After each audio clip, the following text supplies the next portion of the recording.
Hey guys, just wanted to do another quick update video.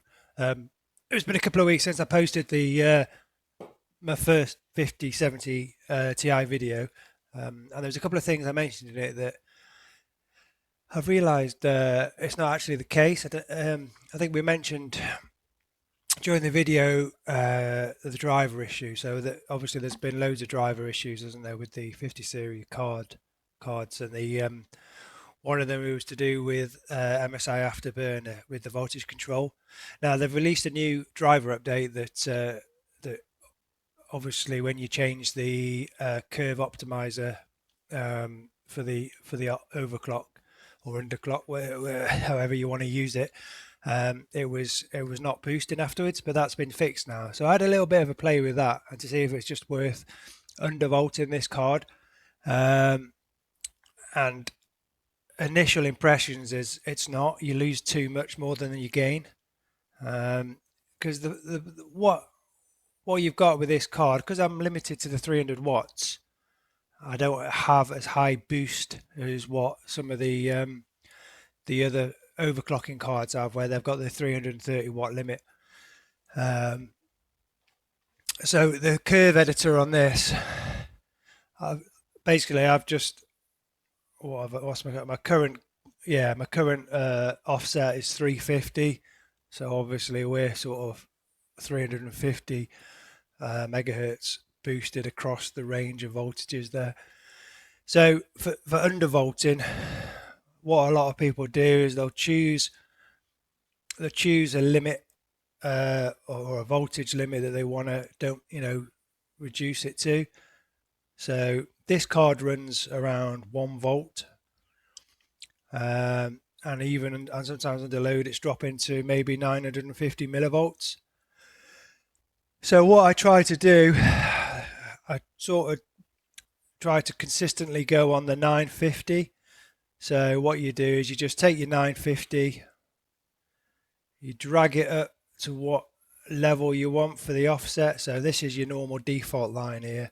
So what you do, you drag it from your point there, 950, 2600 megahertz, and then you just increase it by a certain offset. And then the rest of the points you'll just do a flat line. But basically that increase is whatever you set that increase to will be your max boost. It might go slightly higher, but effectively that will be your max boost clock, and it won't go above that voltage. But when I did that, it didn't increase. The performance drop off was too much. It wasn't stable at 950. So basically, where it is 1,000 millivolts or one volt, it's not. You're not getting any benefit, because really to see any significant reduction in power, you need really 50 millivolt reduction, and that gives you quite a significant increase in decrease in your temperatures as well as your power consumption. And the idea is maybe giving you more overhead for overclocking, but it's just not stable. And the temperatures on this card are not bad anyway, as I discussed in the previous video. They're well under control. Under full load, 300 watts, it's seeing, peaks out at 70 Celsius, and it's just on the standard automatic fan profile, and the fans don't get above 55%. So there's plenty of plenty of more headroom there for cooling.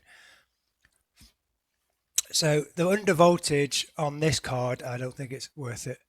But also, what I wanted to discuss is in the last video I said, when we were doing the live benchmark of Steel Nomad, it wasn't hitting 100% TDP. It was just sort of floating between 90 and 95, and I was like, why is it not boosting? And I realized afterwards that if you increase the offset more on your 350, I think I had it to say at 200 when we did the live benchmark, but there was still headroom there, and I didn't realize that. So I've played around with that and increased it further, and it does cap out on 100 TDP, 100, the 100% TDP, 300 watts across the test. And I've got a new best that was without putting the whole computer outside, which was silly. It was just like normal 20, 21 degree ambient temperatures within the room. But yeah, the reason I said that though is because I think these, because they've got such a big overhead, or like that headroom, so much more than the stock clock for the boost clock. So when you're setting this offset on your voltage frequency curve, I think that it must have its own power limit for that voltage and frequency, and it won't boost any further than that. Whereas on my 4080 card, it would, you'd put your offset, and if there's still power headroom, it would just boost until it hit a voltage reliability limit. Whereas this card, it probably will do it, but like I say, because the headroom's so much higher on the boost clock, then it doesn't work quite the same. But let's just open up 3D Mark, and I'll show you my new score that I got on these settings I've got here. So I've got 1750. I might have put it up to 2000 actually for the actual run, and then 350 on the core. And yeah, I was quite surprised. So now this actually beats my 4080 Super.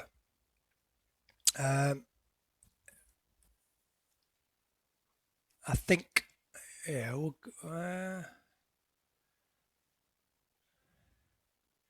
let's do something different, shall we? Shall we do we did a Steel Nomad last time. Let's do Port Royal. That's a good one to do, isn't it? So let's do that. Let's watch that together, and we'll just go over something else I've been looking at. So as you can see on the on my desktop there, I've got an MV Flash application. So I was thinking about flashing, doing a BIOS flash on it with the MSI 3X OC gaming, is it?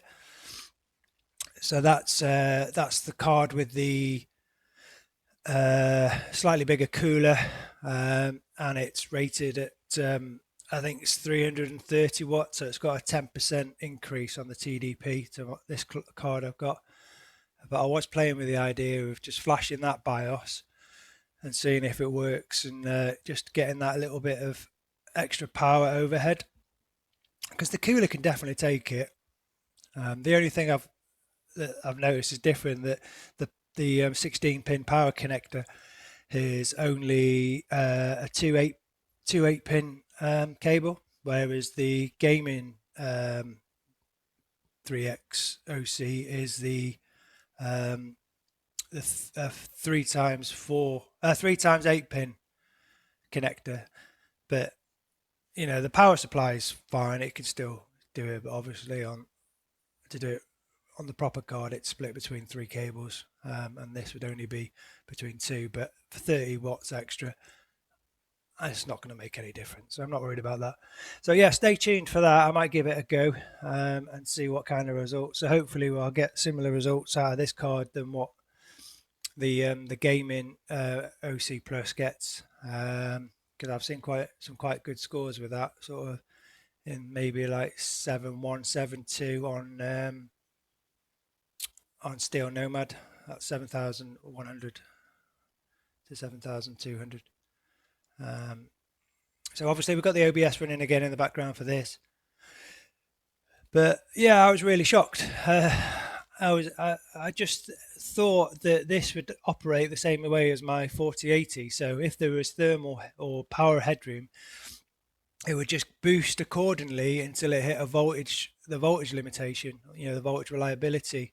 But it doesn't seem to do that. So it just says power limited, but it's not. It's like, it was like 90%. Let's see what we got. 19.3, not bad. It's pretty good with the OBS running in the background. go to compare results online. My results. Get out of the way. So the average temperature 68. So I got the new driver version, like I said previously. 19.3.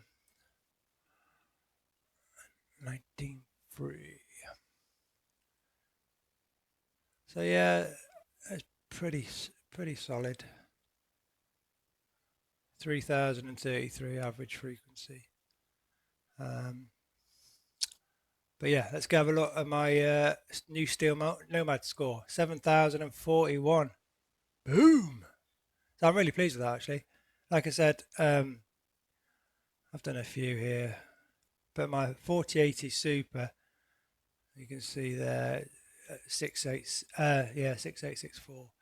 Now I think I mentioned on the last video how the case is really restrictive and it struggles to cool it. So that has got an undervolt on this 4080 Super. So, and that was worthwhile doing because it would heat up so quick that it would just start throttling straight away. So by undervolting it and limiting the max boost clock, I can control the output of it, the heat output, just within the case's sort of limits. So the case, because it's, like I said, it's an ITX build. I think when you do a prolonged or sustained gaming session, or just like running a benchmark, 300 watts thereabouts, it can control its temperature. Anything above that, the temperatures just keep climbing and the clocks keep dropping. So by reducing the volts on the 4080 Super, so I think it normally operates about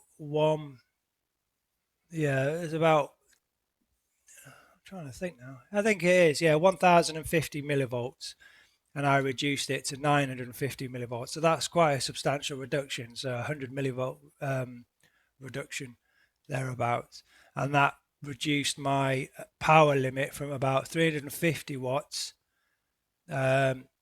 to just under like 300 watts, and that makes it, when you're playing a game for a long period, it keeps your clock steady, which is important, and it keeps your temperatures under control. So the 48 Super, it was definitely worth doing, but on this 300 watt card, on this 5070 Ti, I didn't see any reason. Like the temperatures weren't high, the power consumption wasn't really high, so I was just missing out too much top end on the overall performance. I just couldn't justify it. I didn't need to reduce the power, and I didn't need to reduce the temperatures, and it didn't give me any more overclocking headroom by undervolting it. So I'd say undervolting the 5070 Ti is probably a waste of time if you've got good cooling. You've got no issue with your power supply or anything like that. Just leave it. Just use your normal offset. You know what I mean? Just use your normal core offset to change that curve as a whole, rather than picking a point to flatten the voltage and capping your boost frequency. Just let the card do what it wants. That's what it's best at. But yeah, let me know anyway. That was just a quick update. If I do a BIOS flash for the gaming card to increase the power limit by 10%, and try to increase this 7,041 further, try to get it maybe to 7.2, I might do that. But yeah, let me know if that's something you want to see. But nice one. Cheers, guys. Bye.